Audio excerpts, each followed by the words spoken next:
grab a hold of those jumper cables and don't let go. That's the energy of this next 7-year season as Uranus enters into Gemini. Hello, Mooncrafters.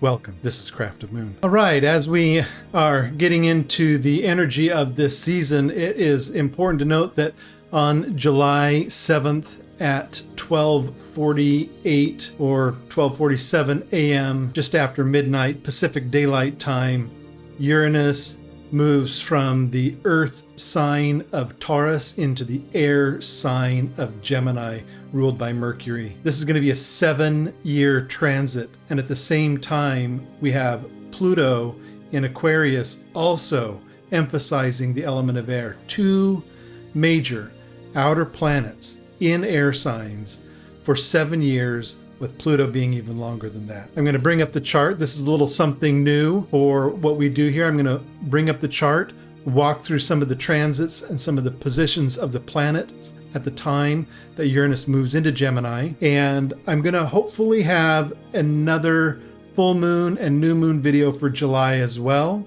But I wanted to get this out here because it's such an important experience that we're going to be going through with Uranus moving into Gemini.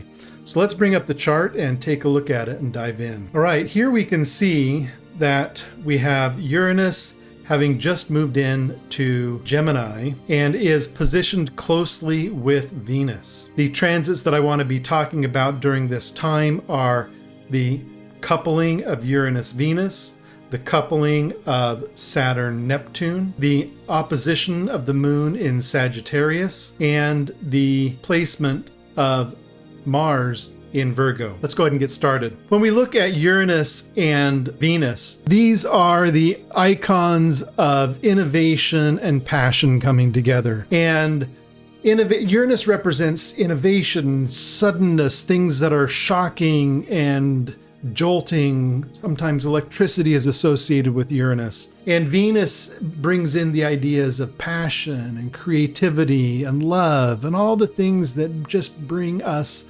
joy. In fact, the joy of Venus is in the 5th house, and all the 5th house topics are the things that are said to bring us joy. So Venus is really associated with passion and joy and legacy. And so when we look at Venus and Uranus together, this is like a couple coming together that signifies this could be a breakthrough in an art project, something that you've been working on and suddenly things are starting to click, or this could be writing a book. This is the sign of Gemini, so there is some of that mercurial quality coming into play. This could also be that lightning white hot sex that we all are so searching for.